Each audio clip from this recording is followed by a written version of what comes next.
주님 사랑합니다. 우리가 하나님을 사랑하고 하나님께서 우리를 사랑하심으로 온전한 생명 안으로 들어갑니다. 주께서 우리를 아끼고 사랑하시는 그것이 세상 그 어떤 것보다 더 귀하고 귀하게 사랑하십니다. 인내하고 참아주시며 기다려주시고 한없이 참아주시는 주님의 그 사랑 안에 우리가 녹고 또 녹습니다.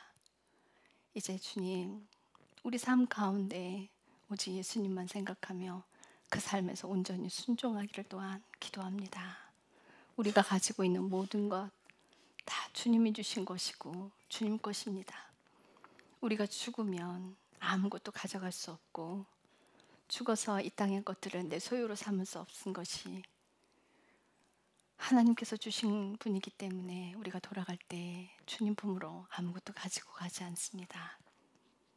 이 땅에서 육신 부리지 아니하고 오직 예수님만 사랑해서 육신의 육심을 따라 사는 것이 아니라 예수 그리스도의 생명으로 살아가기를 간절히 소망합니다. 말씀대로 사는 삶, 말씀이 살아 움직여서 사는 삶, 그 삶 가운데 생명이 있음을 우리가 또 깨닫습니다. 오늘 주시는 이 말씀으로 또 살아가기를 또 원합니다. 감사드리며 예수님의 이름으로 기도했습니다. 아멘. 자, 오늘 말씀 이사야서 8장입니다.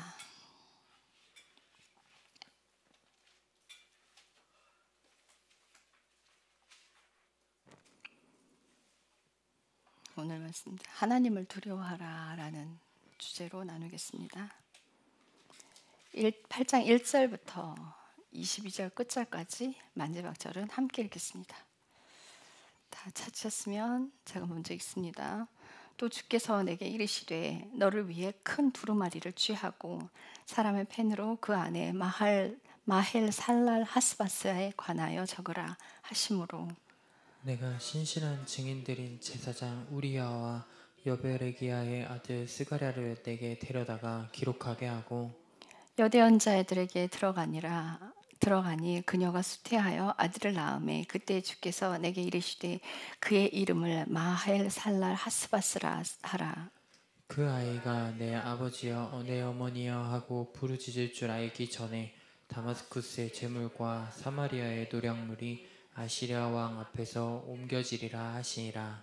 주께서 또한 내게 다시 말씀하여 이르시되 이 백성이 부드럽게 흐르는 실로아의 물을 버리고 르신과 르말리아의 아들을 기뻐하나니 그러므로 이제 보라 주가 강하고 많은 강물 곧 아시리아의 왕과 그의 모든 영광을 그에게 가져오리라.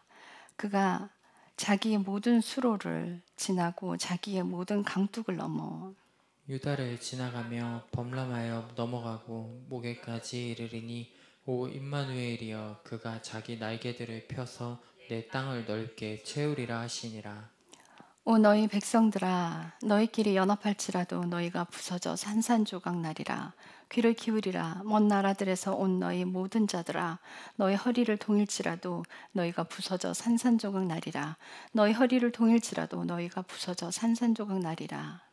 너희가 함께 의논할지라도 그 일이 심필할 것이요 말을 할지라도 그 말이 서지 못하리니 이는 하나님께서 우리와 함께 계시기 때문이니라. 주께서 강한 손으로 내게 이같이 말씀하시고 내가 이 백성의 길로 걷지 말 것을 내게 가르치시며 이르시되 이 백성이 어떤 사람들에게 동맹을 맺자 할지라도 너희는 그 모든 자들에게 동맹을 맺자 하지 말고 그들이 두려워하는 것을 너희는 두려워하지 말며 무서워하지도 말고 군대들의 주 그를 거룩히 구별하며 그를 너희의 두려움으로 삼고 너희의 무서움으로 삼으라.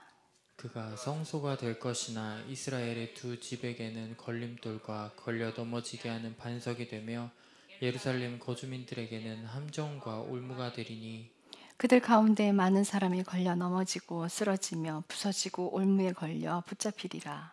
증언을 싸매고 율법을 내 제자들 가운데서 봉하라 하시니라. 나는 자신의 얼굴을 야곱의 집에게 숨기시는 주를 기다리며 그분을 바라보리라. 보라 나와 또 주께서 내게 주신 아이들이 이스라엘 안에서 표적들과 이적들이 되었는데 그것들은 시온산에 거하시는 군대들의 주로부터 나온 것들이니라. 그들이 너희에게 말하기를 부리는 영들을 지닌 자들과 슬쩍 엿보며 중얼거리는 마술사들에게 구하라 할 때 백성이 자기들의 하나님께 구해야 하지 아니하겠느냐? 살아있는 자들을 위해 죽은 자들에게 구하겠느냐? 그들이 율법과 증언에게 구할지니 만일 그들이 이 말씀에 따라 말하지 아니한다면 그 까닭은 그들 안에 빛이 없기 때문이니라. 그들이 심히 괴로운 처지에 놓여 굶주린 채로 그 땅을 지나갈 터인데 그들이 굶주릴 때에 스스로 초조해지며 자기들의 왕과 자기들의 하나님을 저주하고 위를 쳐다보며 땅을 바라볼 것이나 보라 근심과 어둠과 고통의 흑암뿐이리니 그들이 어둠으로 쫓겨나리라. 아멘. 7장에서 아하스가 하나님을 섬기는 왕이 아니었음에도 불구하고 하나님께서 그들 선조들과 한 약속을 지키기 위해서 아하스를 보존하게 하십니다. 그래서 그 아하스는 그 두 왕국 시리아 왕과 그 르말라의 아들인 이스라엘 왕 베가와 연합하지 않았어요. 연합하지 않고 그들이 이스라엘을 치러 이제 오는 그것들을 두려워하지 말라고 하나님께서 말씀하세요. 그러시면서 8장 1절에 가보면 하나님께서 말씀하시는데 너를 위해 큰 두루마리를 취하고 사람의 펜으로 그 안에 마헬 살라 하스바스라 쓰라. 이거는 이제 노량물이 신속히 옮겨진다는 뜻이라고 제가 말씀드렸어요. 근데 그 아들의 이름을 마헬살레 하스바스라고 쓰라고 그 이름을 그렇게 지어라라고 말씀하세요. 그런데 4절 보면 그 아이가 내 아버지여 내 어머니여 부르질 줄 알기 전에 엄마 아빠라고 부르기 전에 다마스쿠스의 재물과 시리아죠. 다마스쿠스의 재물과 사마리아의 노량물이 북이스라엘의 노량물들이 아시리아 왕에게 신속하게 옮겨질 거라는 거예요. 엄마 아빠라는 이름을 부르기도 전에. 그러니까 아이가 바로 이제 태중에 딱 들어서자마자 그 말씀을 하세요. 그러시면서 5절에 보면 주께서 또한 내게 다시 말씀하여 이르시되 이 백성이 부드럽게 흐르는 실로아의 물을 버리고 부드럽게 흐르는 실로아의 물을 버리고 르신과 르말라의 아들을 기뻐하나니. 그러니까 실로아는 뭐냐면 실로암이에요. 그러니까 느헤미야 3장 15절에 가면 왕의 동산 옆에 있는 연못이라고 되어 있어요. 근데 그게 실로암 연못이에요. 근데 실로암 연못을 그것을 그 성 예루살렘 성 바로 옆에 있는 그 물을 버리고 다른 르신과 르말라의 아들을 기뻐한다. 그러니까 하나님의 보호를 버리고 떠난다는 거예요. 하나님의 보호를 받지 않겠다. 그리고 그들에게 의지하여 하는 것을 더 기쁘게 여긴다는 거예요. 자, 그런데 그러므로 7절에 보면 그러므로 이제 보라 주가 강하고 많은 강물 곧 아시리아 왕과 그의 모든 영광을 그들에게 가져오리라. 그가 자기의 모든 수로를 지나가고 자기의 모든 강둑을 넘어 유다까지 그게 범람하게 될 거라는 거예요. 그게 뭐예요? 아시리아의 그 권력과 힘과 그 군대들이 그 두 왕국들을 다 부숴버리고 그 힘이 남유다까지 넘어올 텐데, 그런데 8절에 오 임마누엘이여, 이건 뭐예요? 하나님이 우리와 함께 하신다는 거예요. 그렇지만 하나님이 우리와 함께 하시기 때문에 그가 자기 날개들을 펴서 우리의 땅들을 하나님이 채우고 보호하실 거라는 거예요. 그래서 하나님께서 남유다는 더 이상 침범하지 못하게끔 그분이 보호하신다고 말씀하시면서 9절에 보면 이방 나라들에게 얘기하는 거예요. 너희 백성들아, 너희끼리 연합할지라도 너희가 산상조각 날 거라는 거예요. 그러니까 너희가 허리띠를 동일지라도, 그러니까 성경에서 말하는 허리띠를 동이어라, 그러니까 단단히 동여매라, 준비해라 이 뜻이에요. 근데 여기서 너희가 허리띠를 동여맬지라도, 그러니까 너희가 전쟁 준비를 아무리 단단히 할지라도, 아무리 전쟁 준비를 단단히 할지라도 서지 못할 거라는, 실패할 거라는 거예요. 그래서 11절에 주께서 강한 손으로 내게 이같이 말씀하고 내가 이 백성의 길로 걷지 말 것을 내게 가르치시며 이르되 이 백성이 어떤 사람에게 동맹을 맺자 할지라도 너희는 모든 자에게 동맹을 맺자 하지 말고 그들을 두려워하는 것을 너희는 두려워하지 말라. 세상의 권력과 힘센 나라들을 두려워하지 말라는 거예요. 그러니까 그들이 아무리 연합해서 동맹을 맺을지라도 인간이 연합해서 하는 모든 것들을 신뢰하지 말고 그들을 두려워하지 말라. 자, 13절. 군대들의 주 그를 거룩히 구별하며 그를 너희의 두려움으로 삼고 너희의 무서움으로 삼으라. 천군 천상, 그러니까 하늘의 군대들을 하나님께서 부리시잖아요. 그 군대를 부리는 전능하신 그 하나님을 두려움으로 삼으라는 거예요. 우리는 힘센 사람, 권력에 두려움을 갖고 또 무서운 사람들을 두려워하고 이래요. 근데 눈앞에 보이는 사람이 만들어낸 것들, 사람의 힘에는 하나님께 대항할 그런 힘과 권력이 없어요. 세상을 창조하신 그 하나님을 대적할 사람은 존재하지 않아요. 그래서 다윗이 그걸 알았잖아요. 다윗이 골리앗이 사람의 몇 배나 컸단 말이에요. 그를 상대할 사람은 없었어요. 그런데 요만한 꼬맹이가, 다윗은 다른 사람들보다 작았어요. 작고 예뻤어요. 그러니까 여위인 거예요. 작은 그 아이였어요. 근데 그 아이가 나가서 짱돌 갖고 나가서 돌 한 방에 5개 갖고 나갔는데 다 쓰지도 않잖아요. 무슨 힘이 어디서 나와서? 그는 하나님을 의지했어요. 하나님을 의지하면 두려울 게 없어요. 사람 두려워하지 마세요. 아무리 그들이 꾀를 내서 우리를 모함하고 할지라도 그들이 우리를 어떻게 하지 못해요. 우리를 보호하시는 건 그 하나님인 거예요. 그래서 아무리 환경이 나쁘고 아무리 안 좋은 속에 들어가 있을지라도, 아무리 어려움 가운데 있을지라도 그게 우리를 어떻게 하지 못한다는 거 여러분들 믿으셔야 돼요. 하나님 백성으로 사는 사람들, 우리가 두려워할 거는 세상을 창조하신 그 하나님. 왜 두려워해요? 우리의 모든 것을 꿰뚫고 계시는. 그래서 우리가 숨어서 하는 모든 것까지 다 보고 계시는 거예요. 많은 사람들이 죄를 지을 때 숨어서 죄를 짓죠. 하나님이 보고 계시는데. 왜요? 하나님을 두려워하지 않기 때문이에요. 세상에 무서운 사람들, 그들을 두려워하지 말고, 세상의 권력자를 두려워하지 말고, 우리가 두려워하라라는 것은 경외라는 의미가 같이 들어가 있는 거예요. 그분을 신뢰하고 그분을 두려워하라는 거예요. 근데 범죄할 때 하나님을 생각해야 돼요. 그래서 이들이 평안한 삶, 평안히 누려오는 그 삶들, 너무나 당연하게 여겼던 그것들이 전쟁으로 인해 다 부서져요. 모든 것이 다 몰락해버렸어요. 그렇게 잘 먹고 잘 살고 평안했던 그것들이 다 망가져 버렸어요. 여러분들 잃어버리고 나면 그때서야 사람은 후회합니다. 자식을 잃어버리고 난 후에야 더 잘해줄 걸, 더 아낄 걸. 아내가 죽고 난 뒤에야 남편은 깨닫습니다. 아내의 소중함을. 평상시에 내가 그렇게 함부로 대했는데, 함부로 말했는데 그 아내의 소중함을 잃고 난 다음에 깨달아요. 그렇게 하지 말 걸, 더 잘해줄 걸, 더 아낄 걸. 있을 때는 너무나 당연하게 여겼던 것들, 너무나 쉽게 여겼던 것들, 옆에 있으니까 너무나 하찮게 여겼던 것들, 밥 해주고 빨래 해주고 전부 다 해주니까 그걸 너무 당연하게 봤던 것들, 남편이 돈 벌어다 주고 남편이 힘든 일을 해서 집안 가장을 부양하고 하는 그것들 너무 당연하게 받았던 그런 것들. 아내가 한만 남편 욕을 해도요, 남편이 죽고 나면요, 남편의 그늘이 더 훨씬 좋았다는 걸 깨닫게 돼요. 보세요. 한만 남편이 죽을 죄를 짓고 남편이 한만 못된 짓을 했어요. 남편 죽고 나봐요. 당장 돈 벌어야 되죠. 아이 키워야 되죠. 그것만으로도 감사한 거예요. 우리가 너무 당연하게 여기는 것들이 없어진 후에야 후회하지 말고, 우리 삶 가운데 당연하게 여기는 모든 것들, 그걸 감사로 승화시켜야 돼요.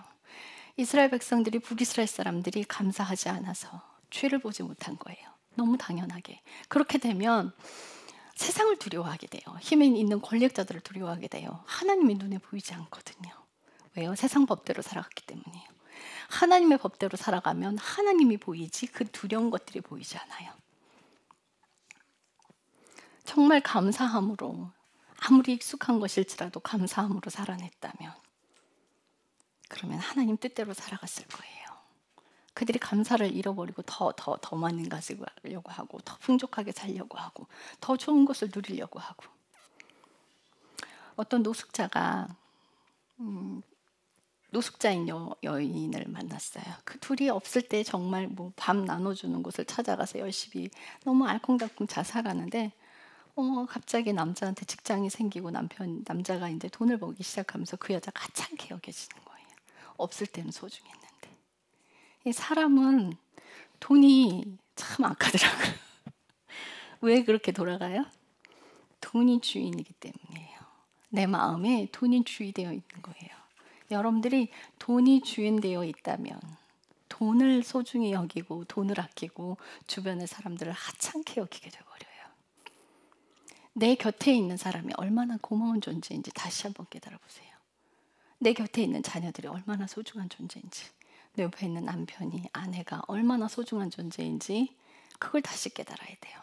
못하는 거, 안 좋은 거, 나쁜 것만 들여다보고 있지 말고 감사를 찾아가다 보면 하나님이 보일 거예요. 감사를 찾아가다 보면 자신의 죄를 보게 될 거예요. 하나님과 사랑 안에 있다는 거는 사실은 커다란 일을 하는 거 아니에요. 내 삶 가운데 있어요. 나의 삶에서 작은 것 하나를 놓쳐버리면 하나님과 멀어진다는 거 아셔야 돼요. 이스라엘 백성들이, 북이스라엘 사람들이 그런 삶들을 너무 하찮게 여기고 너무나 당연하게 여기고, 그러니까 우리가 순종하는 자리는 삶의 자리예요. 직장에서, 가정에서. 거기가 순종의 자리인 거예요. 거대한 곳에 있지 않아요. 그 자리에서 순종하는 거예요. 내가 만약 예수님을 증거할다면 회사에서 똑바로 살아야죠. 똑바로 살아야죠. 다른 사람하고 싸우지 말아야죠. 누군가를 뒤에서 험담하는 일도 하면 안 되고, 직장 내에서 그 자리에 끼면 안 되는 거예요. 내가 복음을 전한다면.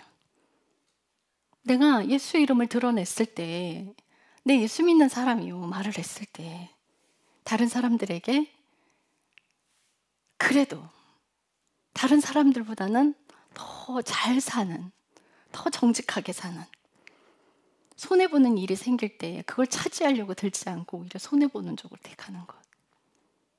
왜 우리 예수 믿는 사람들 맨날 손해봐야 돼요? 그렇게 살아야 돼요. 부딪힐 일이 생기면 그냥 손해보고 살아야 돼요. 그죠? 김용희 선교사님이 이제 해외 선교사로 계시다가 한국에 들어왔는데, 왜 외국 나가면 자기네 땅이 아니잖아요. 우리는 타지에 사는 거잖아요. 교통사고가 나면 무조건 그냥 자기가 잘못한 게 아닌데 다 뒤집어 쓴대요. 무조건 몇 배를 더 지불을 해야 된다는 거예요. 그런 일이 벌어지면. 매번 그렇게 살아온 거예요. 그러니까 한국에 와서 뒤에서 트럭이 와서 부딪힌 거예요. 트럭 갖고 받은 거예요. 부딪혔는데, 아니 그분이 이제 잘못해서 실수해서 부딪혔는데 그 트럭 기사였대요. 그래서 막 나와서 이렇게 보더니 뭐 별거 아니네요. 그냥 가세요. 이랬대요. 네? 이랬는데 깜짝 놀랐어. 네? 맨날 손해만 보고 살다가 어떻게 해요? 믿는 사람이니까. 예수 믿는 사람으로서 예수님 이름에 먹칠 안 하려고. 내가 정의를 세우다가 내 거 차지하려다가 손해보지 않으려다가 싸움 일으켜서 예수님 이름에 먹칠 안 하려고. 그래서 늘 손해보는 자리로 가는 거예요. 여러분들, 예수님을 사랑한다는 거, 예수님을 믿는다는 건 다시 한번 말씀드려요. 거대한 곳에 있지 않아요. 순종은요, 삶의 자리. 그게 뭐예요? 전도하는 거 아니에요. 전도는 나중 문제예요. 가정에서 제대로 하지 못한다면 밖에서도 할 자격이 안 되는 거예요. 직장 내에서 잘못한다면 어떻게 전도할 수 있는 그게 순종이 되겠어요? 순종의 자리는 삶에 있다는 거 다시 깨달으셔야 돼요. 우리의 삶에, 제 삶에, 여러분 삶에, 가정에 있고 직장 내에 있는 거예요. 내가 예수 이름 걸고 살겠습니다. 그거 무서운 거거든. 그거 쉽지 않아요. 내가 예수 이름을 드러내는 사람이 되겠습니다. 절대 쉽지 않아요. 늘 그 예수 이름이 드러나는 자리에 간다는 건 내가 없어지는 거고 내가 희생하는 자리로 가는 거예요. 우리 예수 믿는 사람들은 그렇게 가야 돼요. 그렇게 가야 돼요. 그러니까 어떤 그 남자 교수님이 왜 예수 믿어 맨날 당하고 살아야 되느냐? 예수 믿어 어떻게 당하고 살아야 돼요? 이게 뭐 정의라는 게 있지 않냐? 우리도 정의를 세워야 되지 않냐? 이러는데 그 얘기를 듣고 이제 제가 한마디도 안 했어요. 네. 정의 세우면요 예수님의 이름에 먹칠하게 돼요. 사실은 그래요. 정말 그렇게 돼버려요. 나도 나의 정당한 권리를 자꾸 찾으려고 하니까요. 바울이 그러잖아요. 너희가 싸움이 나거든 차라리 손해보는 쪽을 택하라. 법정 싸움까지 가지 말라는 거예요. 교회 안에 있는 사람들 어떻게 세상 법정까지 싸우느냐. 차라리 손해를 봐라. 근데 요즘 정말 법정 싸움 많죠. 근데 우리 한국에도 법원에서 그런 일들이 굉장히 많아요. 개인적인 일들, 뭐 사소한 것까지도 소송 거는 일도 굉장히 많고요.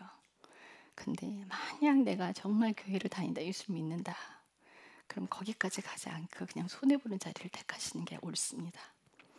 자, 그런 삶 안에 생명이 있습니다. 내가 없어지는 자리에 생명이 있어요. 내가 손해보는 자리, 내가 희생하는 자리, 내 죄를 보고 회개하는 자리. 우리가 그런 삶을 살지 않기 때문에 모든 걸 다 잃어버리게 되는 거예요. 북이스라엘 사람들이 모든 걸 다 잃어버리게 되는 그 자리로 간 것처럼. 잃어버리고 난 다음에 그때 잘할 거예요. 그렇게 하지 맙시다. 내 자식 잃어버린 다음에 잘할 걸. 내 남편 잃어버리고 내 아내 잃어버린 다음에 잘할 걸. 아니요. 지금 곁에 있는 사람이 얼마나 소중한 사람인지 알아야 돼요. 얼마나 소중한 존재인지 깨달아야 돼요. 함부로 하지 마세요. 감사 잃어버리면 똑같이 됩니다. 그래서 하나님을 두려워하는 사람들 자신의 삶을 함부로 살지 않습니다. 자, 그래서 14절에 하나님을 두려워하라 말씀하시면서 14절에 뭐라 그랬냐면 그가 성소가 될 것이나 이스라엘의 두 집에는 걸림돌과 걸려 넘어지게 하는 반석이 될 거래요. 무슨 말씀 써 있어요? 예루살렘의 거주민들과 함정과 올무가 될 거라는 거예요. 그래서 15절 그들 가운데 많은 사람들이 걸려 넘어지고 쓰러지며 부서지고 올무에 걸려 잡히리라. 왜 하나님이 반석이 되셔서 걸려 넘어지게 하고 올무가 되고 함정이 되게 한다는 거예요? 뭐 때문에? 자, 제가 어떤 목사님이 있어요. 제가 가끔 이 설교 잘 하는데 그 목사님은 평안만을 이야기해요. 그래서 우리 고난을 하나님께서 평안하게 해주실 거다. 고난을 기쁨으로 바꿔주실 거다. 근데 그게 이제 구약에 나와 있는 말이죠. 근데 왜 그런 말들이 쓰여져 있냐면 이스라엘 백성들이 불순종해서 바벨론으로 끌려가고 북이스라엘 사람들이 불순종해서 아수르의 정책에 의해서 다 혼혈로 다 섞여버리고 그런데 다시 회복시킬 거라는 말씀을 다시 주세요. 무엇 때문에? 선조와 하신 약속 때문에 이스라엘 국가를 상대로 하신 약속이에요. 그런데 불순종하는 자들은 어떻게 해요? 이렇게 다 걸려 넘어지는 거예요. 그래서 불순종하는 사람들 싹 다 죽어요. 모든 사람들, 고난 안에 있는 사람들을 회복시킨다는 게 아니에요. 하나님이 바벨론으로 끌려가게 했던 것은 그 사람들이 그 자리에서 회개하는 삶을 살았기 때문에 회복시키는 거예요. 자, 회복이란 단어는 어떤 사람들에게 적용되냐면 회개하느냐예요. 회복은 회개하는 삶을 사는 사람에게 회복이라는 단어가 적용되는 거지, 내가 고통 가운데 있는데, 내 힘겨움 가운데, 내 돈이 없어 고생하고 있는데 내 고생을 돈 많게 해서 풍족하게 해주신다는, 그렇게 해주신다는 게 아니에요. 교회 다니는 모든 사람들을 그렇게 해주신다는 뜻이 아니에요. 하나님 명령 안에 사는 자는 거죠. 내가 죄를 지어서 잘못해서 하나님 심판으로 넣었을지라도 거기서 다시 돌이키고 돌아오는 사람들을 회복시킨다는 거예요. 모든 사람들이 아니에요. 회개하지 않는 사람들은 어떻게 해요? 걸려 넘어지는 함정과 올무가 된다는 거예요. 자, 성경 찾아보세요. 누가복음 2장 34절.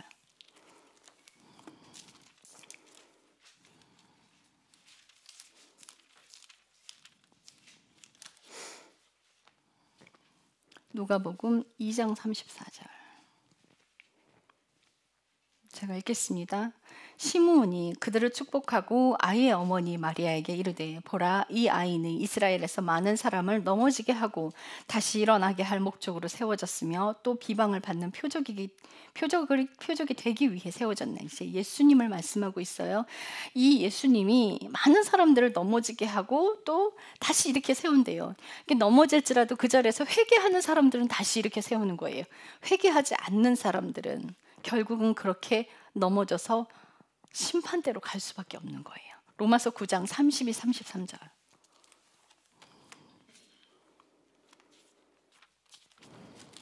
로마서 9장 32절, 33절.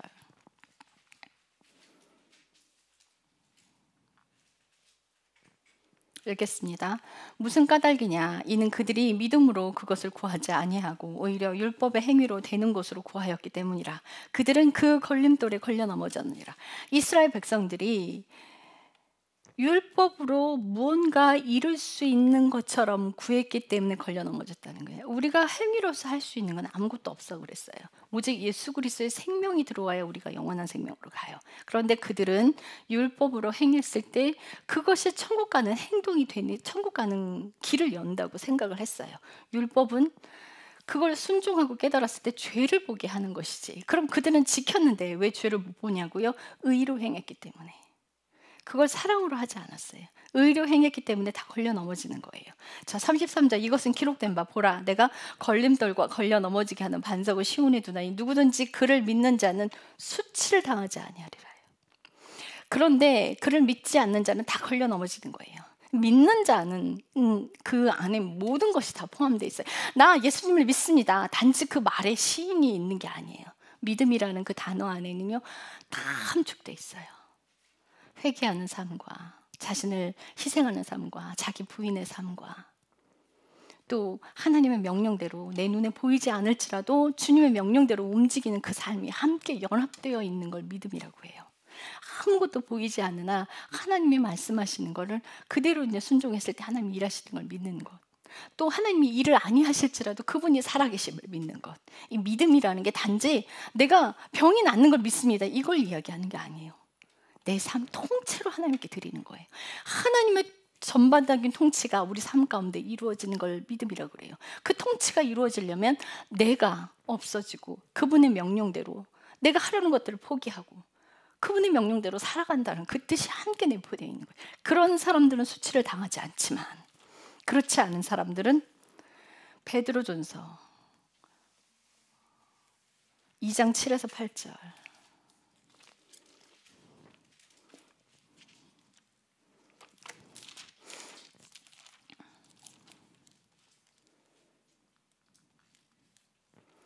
자, 여기서 말씀하고 있어요. 걸려 넘어지는 사람들, 어떤 사람 7절 8절. 그러므로 믿는 사람에게 그분께서 보배로 오시나 불순종하는 자들에게, 그죠? 믿음 안에 산다는 건 순종하는 사람이에요. 단지 순종은 전도와 기도, 말씀 보는 것에 있지 않다고 말씀드렸어요. 건축자들이 거부한 그 돌이 되셨나니 바로 그 돌이 모퉁이 돌이 머리가 되셨고 불순종하여 말씀에 걸려 넘어지는 바로 그 자에게는 걸림돌과 걸려 넘어지게 하는 반석이 되셨는데 그들은 또한 그렇게 되도록 정해졌느니라. 불순종하는 자들은 걸려 넘어지게 되도록 정해졌다는 거예요. 그래서 누가복음 20장 17, 18.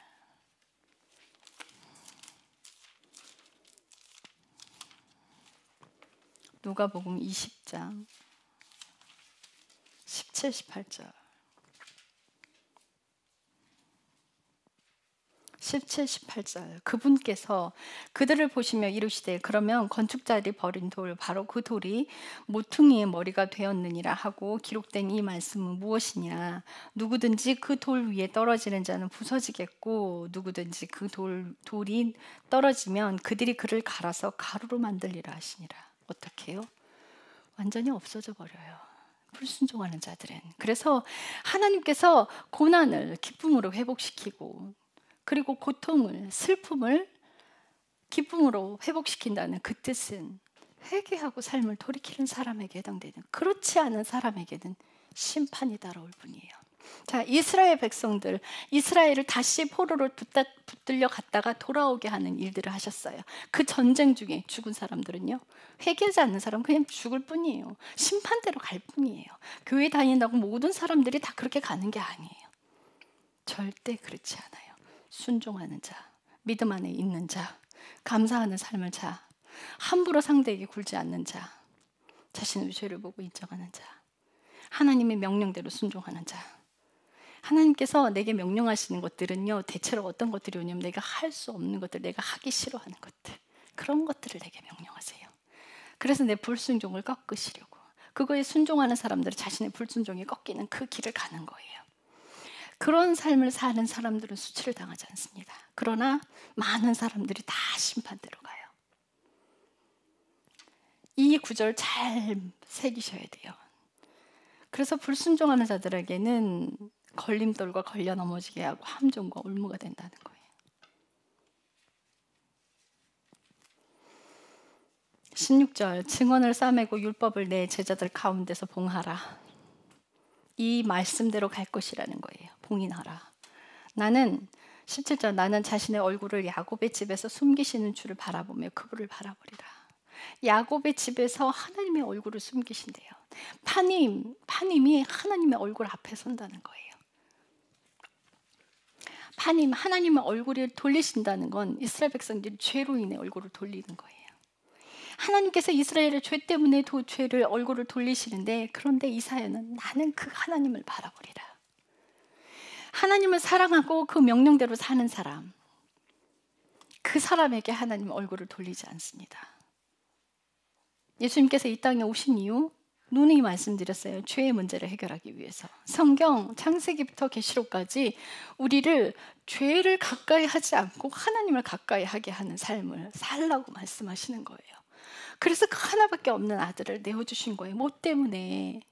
우리를 죄 가운데서 건져내시려고. 그런데 많은 죄들을 끌어안고 교회만 온다고 되는 것이 아니라는 거예요. 우리가 걸려 넘어지는 삶들을 사는 거, 육신 따라 살면 다 걸려 넘어지게 돼 있어요. 육신을 따라가지 말고 하나님 사랑 안으로 들어가야 됩니다. 우리가 하나님 사랑 안으로 들어간다는 건 나를 희생한다는 뜻이 돼 있는 거예요. 예수님이 그러시잖아요. 내가 친구가 자기 친구를 위해서 목숨을 내놓는 게 흔치 않아요. 또 어떤 사람은 선한 사람을 위해서 목숨을 내놓는 게 흔치 않습니다. 그런데 예수님은 악인들을 위해서 목숨을 내어주셨어요. 그러면서 예수님 그러세요. 자기 친구를 위하여 목숨을 내어주는 자, 그는 친구라잖아요. 그때부터 종이 아니래요. 예수님이 친구인 거예요. 그럼 뭐예요?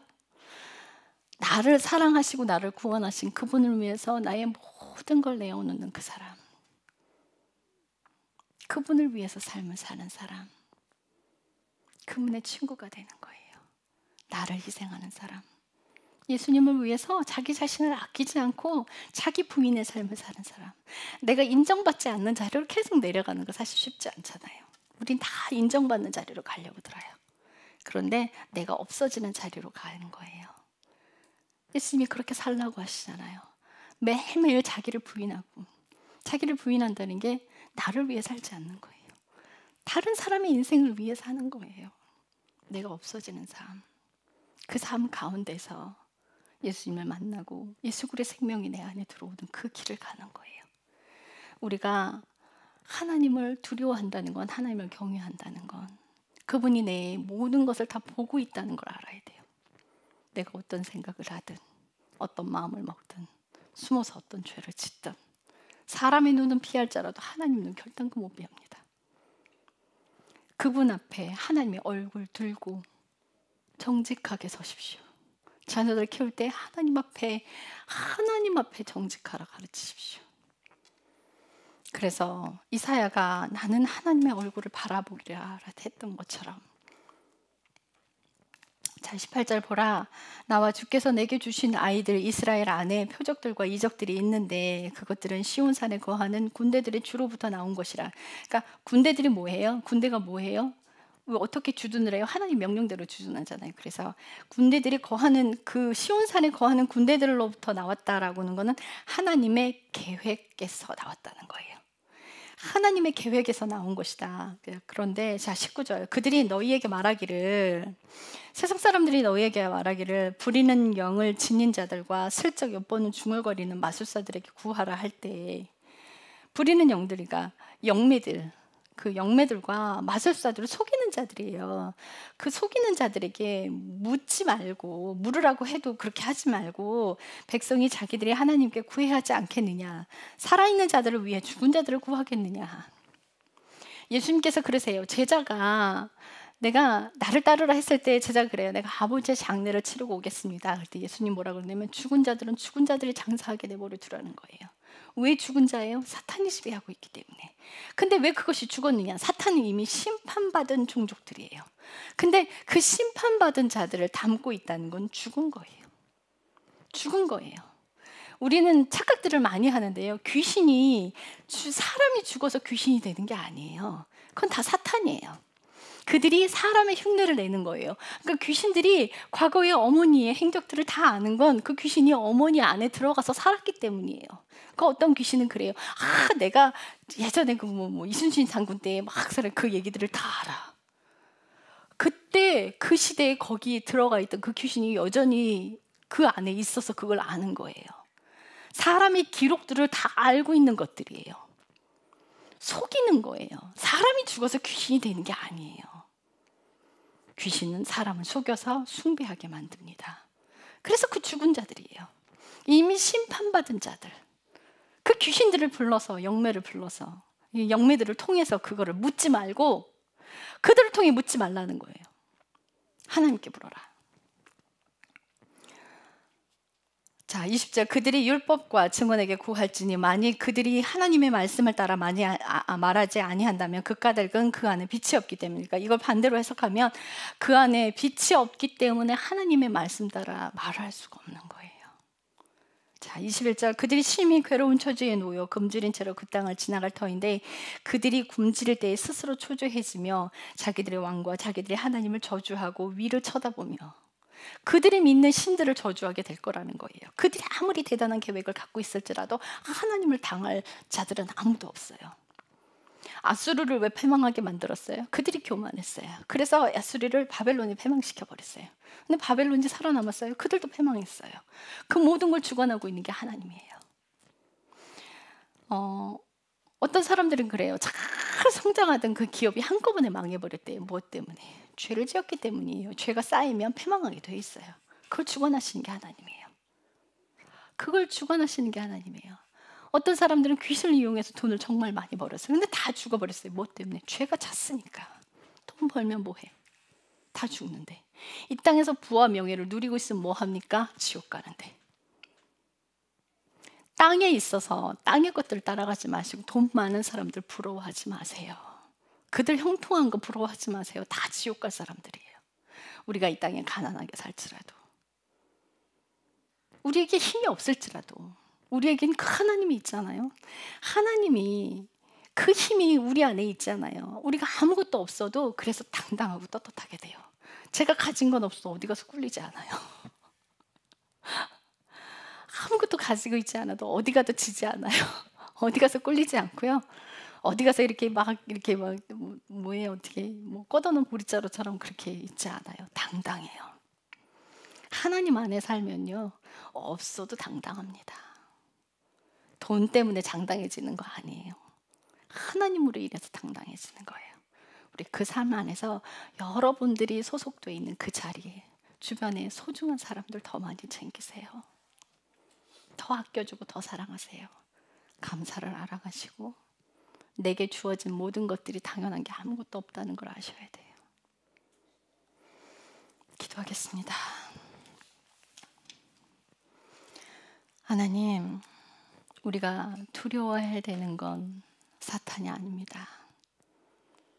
사탄은 우리 육신의 생명을 앗아갈 수는 있으나 우리를 지옥으로 보내지 못합니다. 그러나 모든 것을 주관하시는 그 하나님은 우리를 사탄에게서도 보호하시며 우리의 생명을 지옥으로 보내시기도 하고 순종하는 자들을 영원한 생명으로 보내시기도 합니다. 우리가 두려워하는 건, 우리가 경외하는 분 오직 하나님 한 분밖에 안 계십니다. 세상에 그 어떤 사람으로 두려워하지 않게 하시며 환경으로 두려워하지 않게 하시고 어떤 어려움에 처할지라도 우리가 어떤 고통 가운데 있을지라도 그 하나님으로 위로를 얻고 우리를 보호하시는 그 하나님 안에서 그 사랑 안에 거하기를 간절히 소망합니다. 각 가정마다 하나님 지키시며 아픈 사람들에게 치료를 해주시고 슬픈 자들에게 위로를 주시며 주님이 함께 계시고 함께 동행하고 있다는 것을 다시 한번 알고 하나님의 그 사랑을 깊이 깨닫기를 원합니다. 주님 감사합니다. 예수님의 이름으로 기도했습니다. 아멘.